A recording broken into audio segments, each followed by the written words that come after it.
Our hero sat in the empty diner, staring at his coffee, which was quickly growing cold. A lot had happened in the past 7 weeks. Hours. What? It hasn't been 7 weeks, it's been 7 hours. Right. A lot had happened in the past 7 hours. Who knew? He could sense the end of his quest fast approaching. The series of clues had actually led him to multiple treasures. His grandmother's diamond ring, decades worth of letters from his family, along with the knowledge that they had long ago forgiven him, and the realization that he had a friend who would go to extraordinary lengths to kick his tail down the right path. But 20 years of bitterness and anger wasn't an easy obstacle to overcome. So what do we do now? Well, we have to choose a path. Let's talk it out. Start at the beginning. I was born on a rainy Saturday afternoon in April. A Horse with No Name was the #1 song. Okay, maybe skip ahead a couple of decades. I do have a deadline here. You mean when I walked away from my family and never looked back because I was angry and stubborn and selfish. But they never stopped loving you, thinking about you, hoping your heart would soften and that you would come home. And now, being at the beginning of a new chapter, it does seem like the perfect time for a new start. So, do we choose forgiveness or do we continue to be stubborn?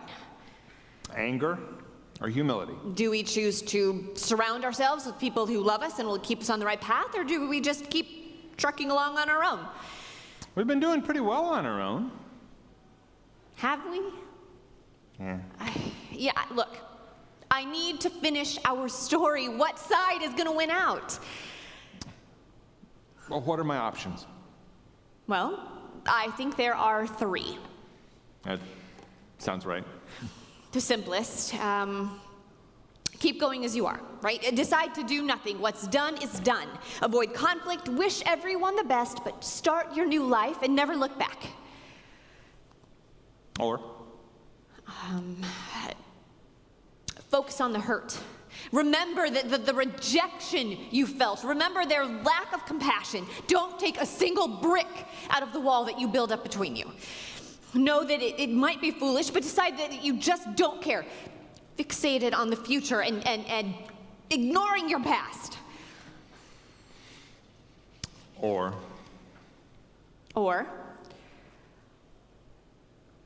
seek out humility and wisdom. Go home. Forgive and be forgiven.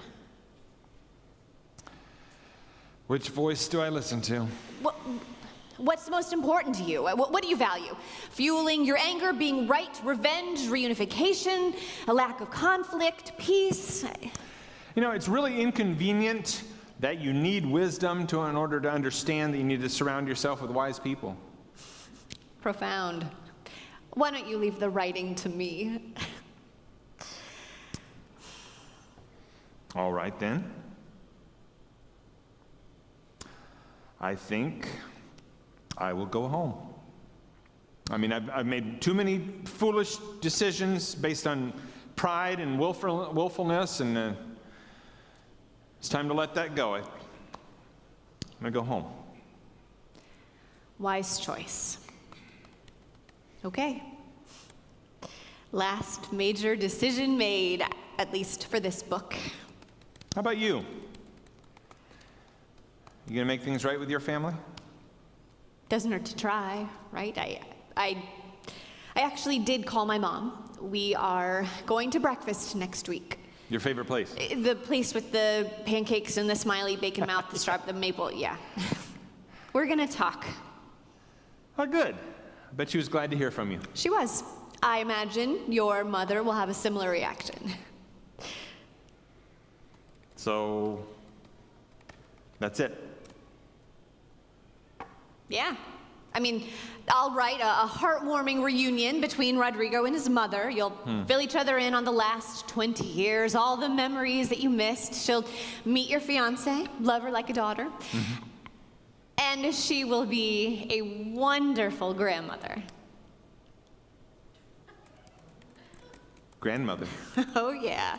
I think I'm going to write triplets into your future. Triplets? I mean, you only live once, right? A burden lifted, his decision made, Rodrigo left the diner. He skipped down the sidewalk, giddy like a schoolgirl, belting out show tunes at the top of his lungs. I had to try, for old time's sake. His decision made, Rodrigo left the diner. His quest was finally over, and for once, he knew exactly where he was going. He was headed towards reconciliation, forgiveness, and a beautiful future with the people he loved the most.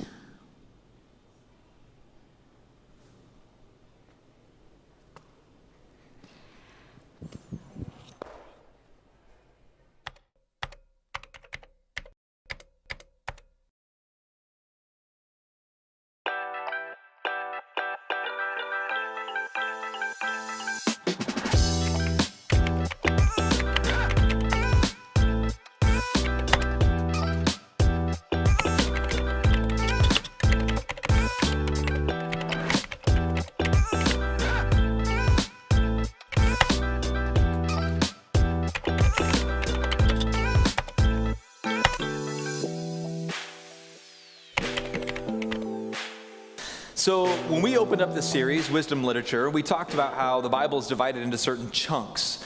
And as you know, many of you do, if you don't, it's okay, you can learn it right now. The Bible is a culmination of various literary styles all pulled together. So lots of time passes where different types of literature are written, and then through a canonization process, they kind of decide which ones are going to be put together in the book we call the Bible.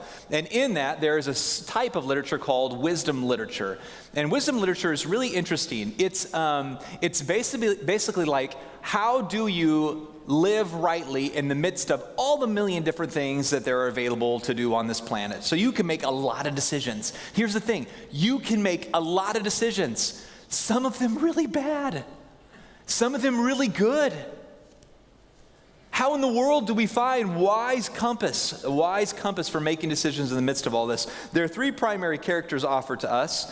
The simple, the fool, and the wise. So the simple, the fool, and the wise. The simple is basically the person who can't see. They're the ones who are primarily led by their appetites, right? This is the individual who cannot seem to get past whatever they want in that moment. They got to get it. This is the person that goes to the mall to look at shoes, and every time they do, they come home with a new pair, right? They can't say no to the thing that's in front of them. This is the person who's on a diet, and they know they're on a diet, and maybe at the beginning of a lunch that you guys are having together, they tell you they're on a diet. But by the time the meal is over, they've broken that diet in 3 or 4 different ways just because the food looks good and they can't say no. The simple.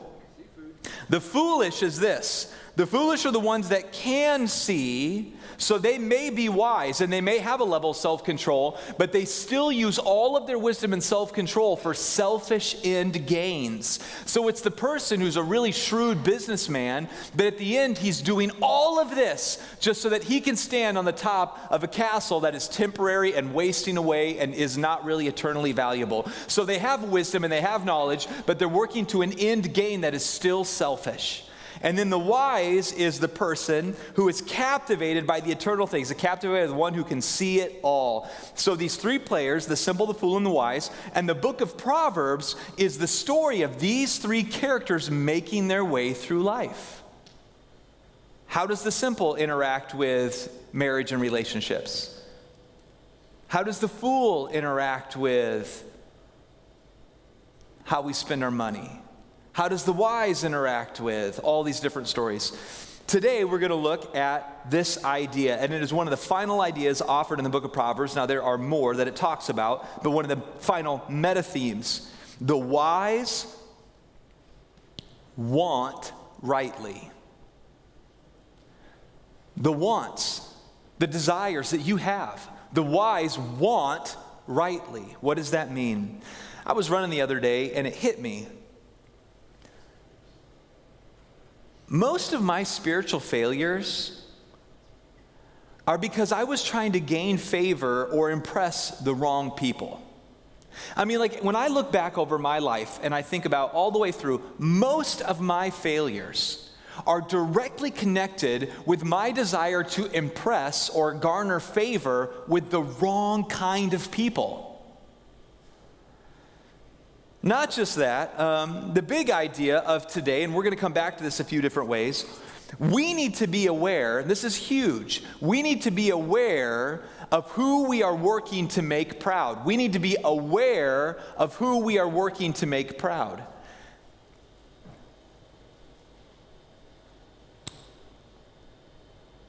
Who are you right now working to make proud? Who are you trying to gain favor from? Who are you trying to impress? In fact, I would venture to say that this statement right here is going to be one of the primary drivers for your spiritual health. You being aware of the people that you're trying to make proud, the people that you're trying to impress, the people that you're trying to garner favor from, that you want them to go, who are the people that you want to go, oh wow, that person's really, oh, they are really smart. Boy, they got it figured out. Who are those people? Who is that person or are those people that you are trying to impress? That is directly connected to the trajectory for your spirituality.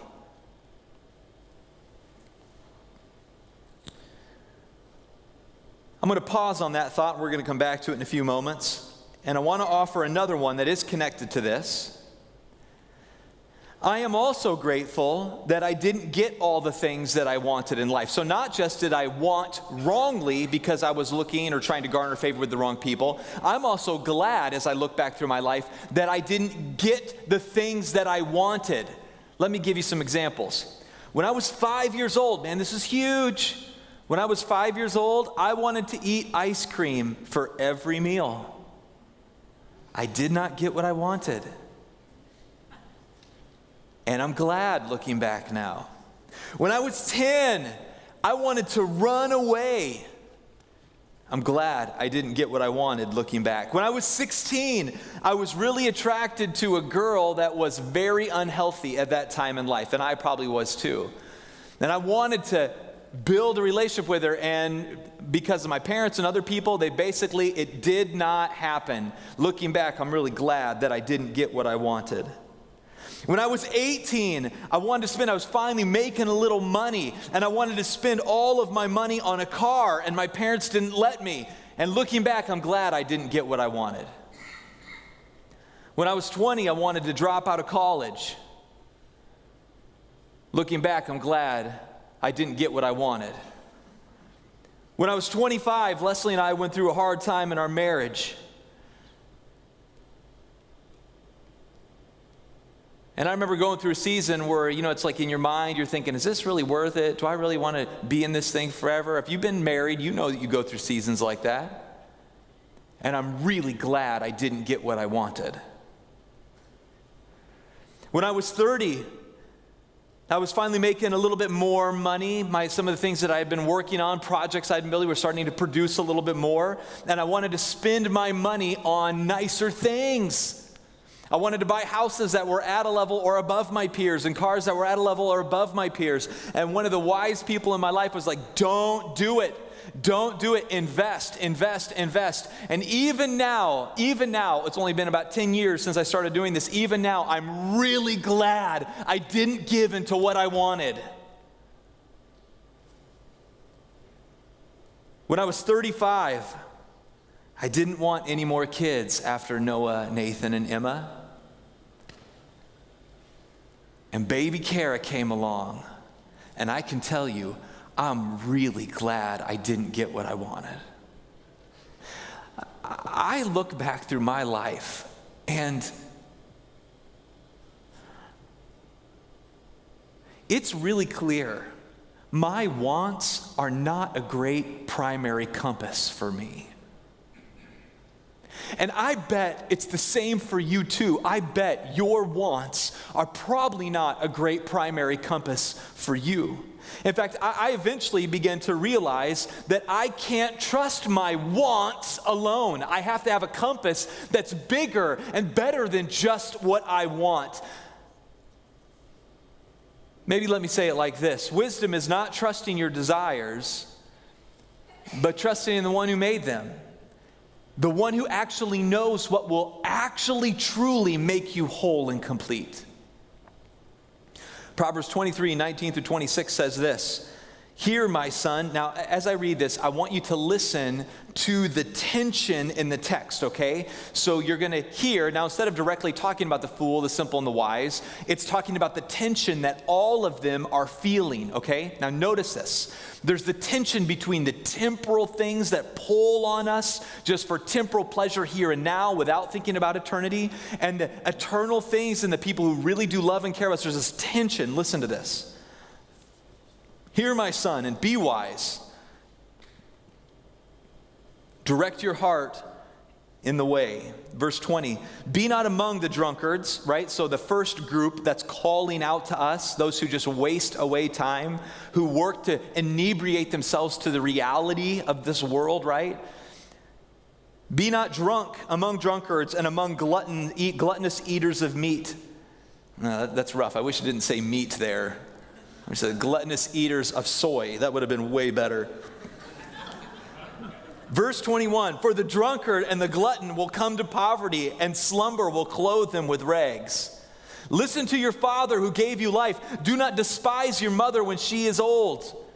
Buy truth and do not sell it. Buy wisdom, instruction, and understanding. The father of the righteous will greatly rejoice. He who fathers a wise son will be glad in him. Let your father and mother be glad. Let her who bore you rejoice. My son, give me your heart and let your eyes observe my ways. Couple of things. D.A. Garrett, he is a commentator. I love the way he puts it. He says that the meta idea from this section of literature, of wisdom literature, is this. Be aware, we talked about this at the beginning, be aware of who you are living to make proud. Who are you trying to garner favor from? Who are you trying to impress? Are you even aware? Are you trying to impress the people who waste away life, who are obsessed with temporary things? Are you trying to impress the people? Who are you trying to impress? Who are you trying to make proud? Are you even aware of that? Be aware. Notice the tension in the text. Don't work to impress those who waste life. Work to impress wisdom. Now I would say this too, who are the people you are trying to impress? And it's so important that we actually pause and reflect on this idea. Who is it that I'm trying to impress? Who is it I'm trying to garner favor from? Who is it that I want to look good to? This is going to affect everything. It's going to affect the clothes that you buy. It's going to affect the cars that you drive. It's going to affect how you spend your money. It's going to affect what you believe is worthy of your time. It's going to affect the friends that you choose. It's going to affect absolutely everything. Be aware of who you're trying to impress, who you're trying to look good to. Maybe the best way to say it in a really simple modern way would be this. Our spiritual health is directly connected to what we think is cool. It really is. I mean, if you're trying to look good to a certain group of people, that is going to affect what you do with your time, what you do with your money, what you do with your resources, what you make time for. It is going to affect everything. Maybe in a nutshell, to sum up some of these big ideas, this is even the greater text, I would say this. We are not all-knowing. We are not all-knowing. There is no way we can see all the results from our decisions. I want to pause right there. This is so incredibly true. And the older of us know this to be even more true. We are not all-knowing, even the smartest of us. There is no way we can see the results from our decisions. Therefore, wisdom isn't primarily a knowing, but a trusting in a certain type of compass. Go to the next one. Wisdom is trusting the right person. Who is going to be the guide? Who is the person that you're going to go, okay, I want to garner favor. I want to work to impress. I want to make sure I live my life in a way that I'm paying attention to what group or what person. And in our wisdom of the Bible, wisdom is trusting the right person, is trusting Jesus. I fully believe anything we surrender to God will be returned to us tenfold. His desire is to bless us, and he has much better things in store for us than we can begin to imagine. Let me go back through some of these.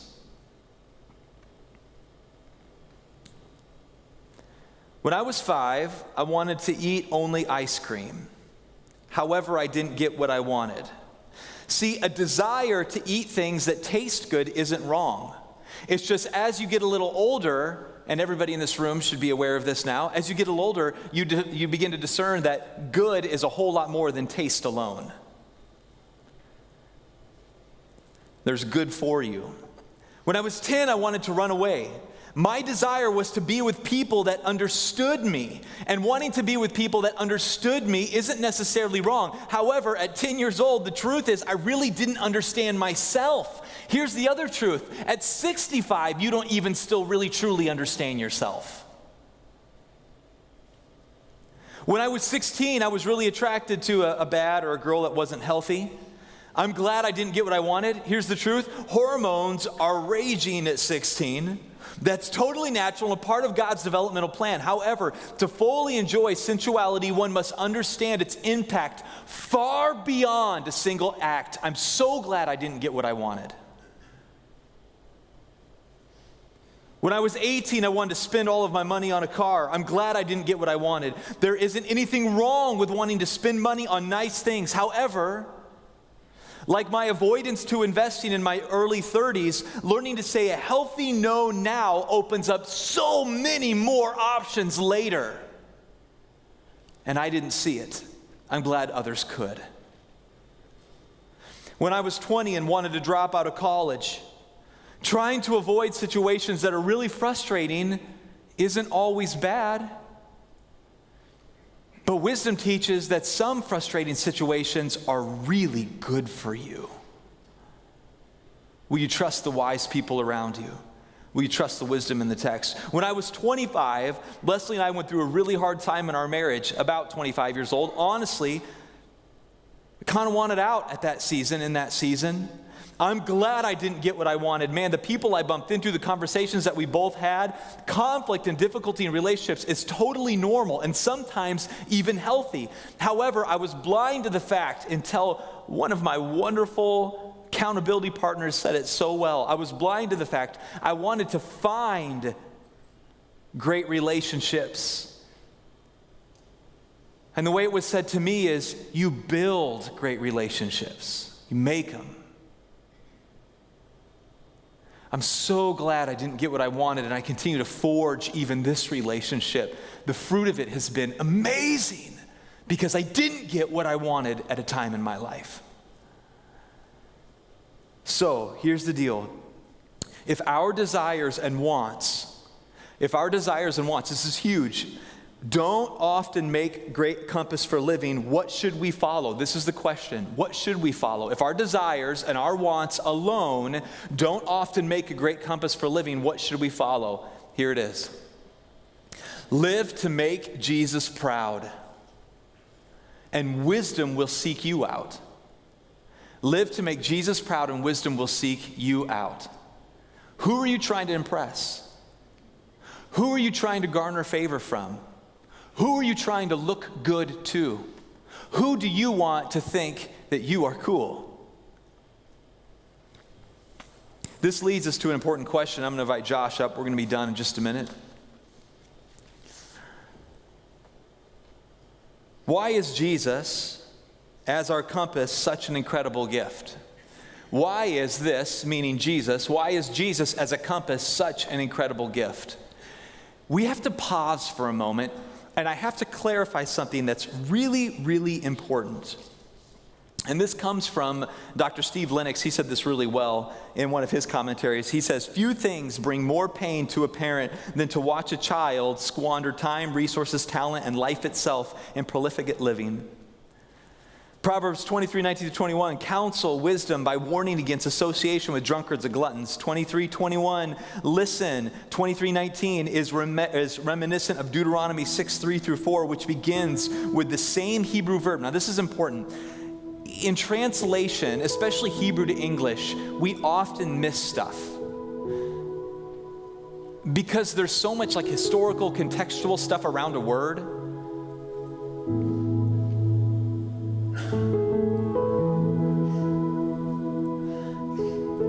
Dr. Lennox goes on to say,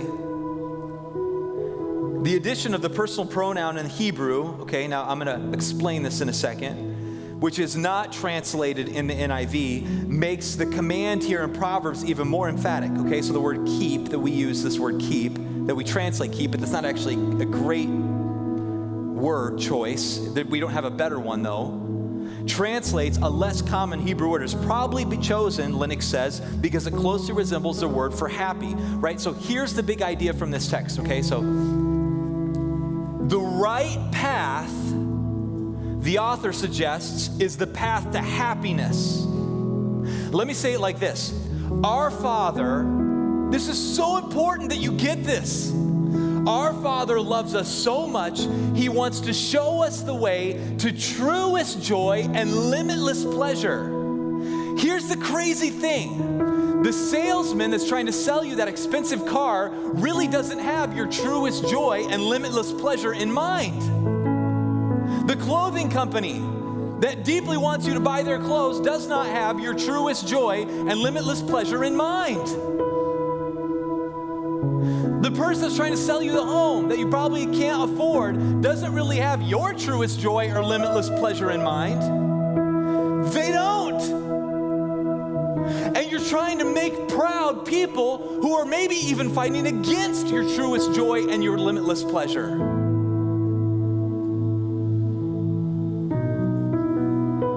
The most beautiful thing that we unpack from this text is the fact that God really made you and wants you to find truest joy and limitless pleasure.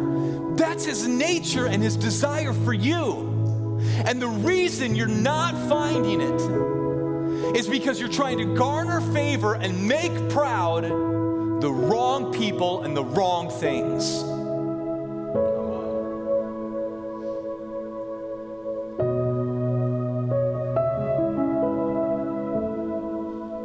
You've given your heart to something and someone who really doesn't want your truest joy and limitless pleasure. And hear me clearly, it's going to break you.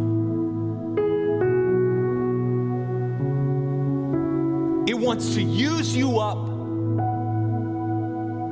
It wants to take away your gifting and ability and use it for itself. It wants to consume, not give. And the God who makes new wants to show you the way to truest joy and limitless pleasure. So how do you spend your money? Don't trust all the marketing. Don't trust the billboards. Don't trust the thousands of ads that come across, even on our cell phones, right to our faces every day. Trust the person who wants you to find truest joy and limitless pleasure. How should you spend your time? Don't trust the coach who just wants your little league team to win. That's the primary objective. I mean, some of you care way more about making your kid's little league coach proud of you than you do Christ. How insane is that? Yet you do it every day. You don't just lead yourself towards a direction that's not your truest joy or limitless pleasure. You're teaching your kids to garner pride and favor from things that really shouldn't have their heart. They can care about it, but they should not give themselves to it. Do you see the difference?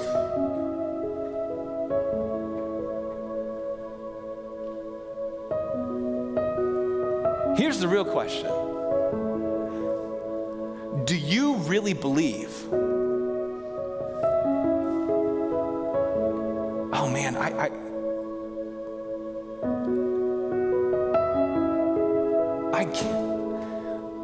can't convey what I'm about to say.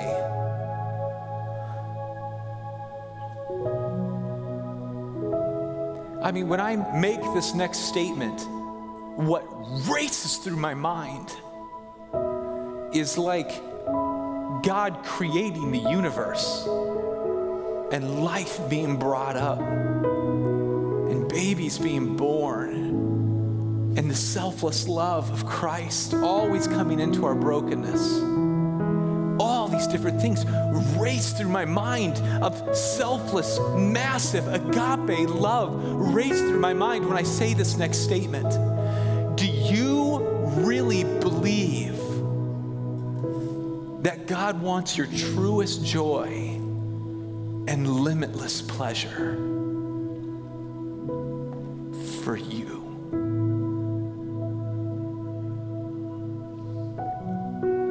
He wants to take you back to Eden. He wants to walk you into heaven where wrongs are made right and you are whole and complete.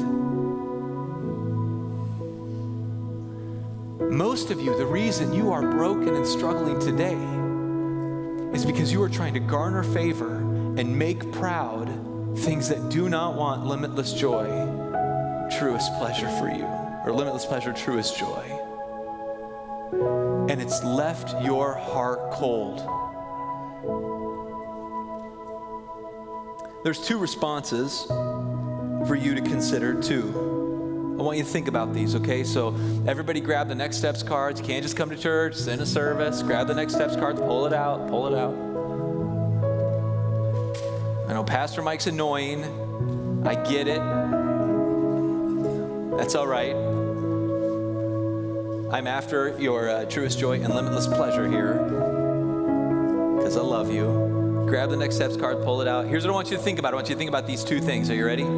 Think about these two things. The question is, what does this wisdom mean for me? Who am I trying to make proud? These two things I want you to think about. The first one is this. Is there someone or some expectation that you are living to impress that is a spiritual distraction?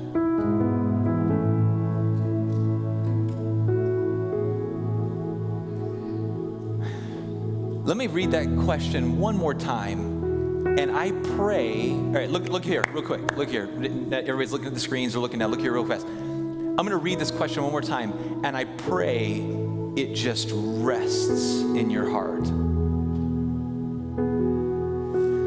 Is there someone or some expectation that you are living to impress that is a spiritual distraction?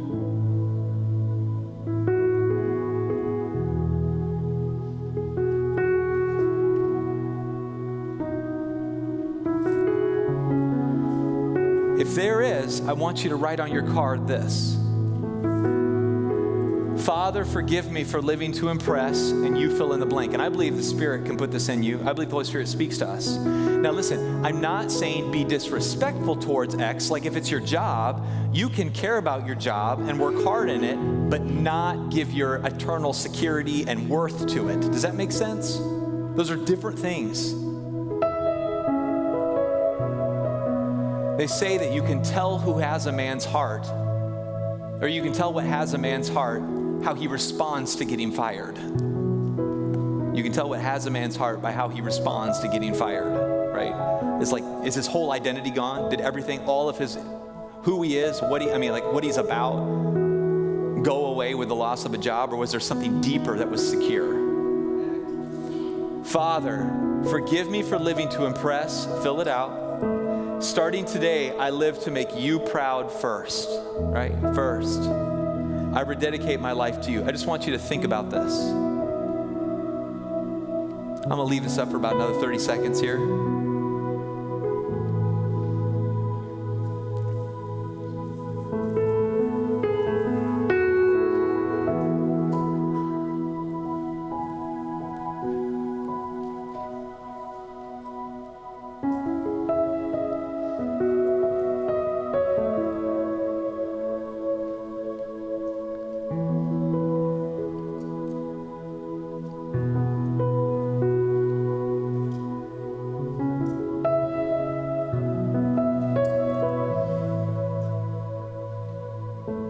Okay, next question.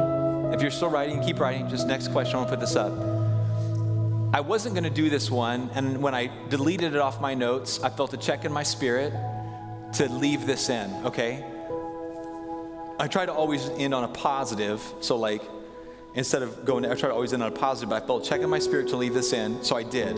Here's the question, are you ready? And this might just be for one person, either watching online, maybe another country, maybe in one of our services, I have no idea. But I believe this was supposed to be in here for somebody. Maybe it's you in this room. I don't know why, but God put it heavy in my heart to leave this question in. Is there a voice influencing you that you need to silence?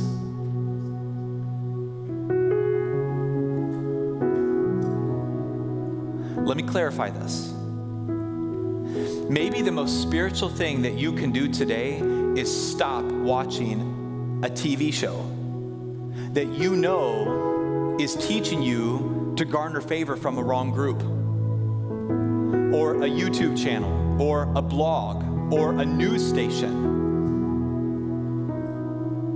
And it is absolutely shaping your heart to garner favor, to try to make proud a group of people that really don't have good, true spiritual ends in mind. Is there something, is there a voice influencing you that you need to just turn off? I'm done. A website you need to stop going to. A TV show you need to stop watching. You need to turn it off. It's influencing me, and I'm very aware of it by the power of the Holy Spirit right now. I need to turn this off. I'm going to have the guys in the back flip back to the first one and then flip back to the second one, about 30 seconds more on each one, and then we're going to close out. So just look at these and reflect before God. Go ahead and write on your card what's he doing in your heart. If you have any random prayer requests, you can add that too. Go ahead and go. We just want to thank you so much for joining us online. If God's working in your heart, we would love to hear from you. Go to www.encountertrinity.com and make sure to look up our information and send us a message. We want to know what God's doing in your heart. We want you to know that you are loved by God and absolutely have a purpose.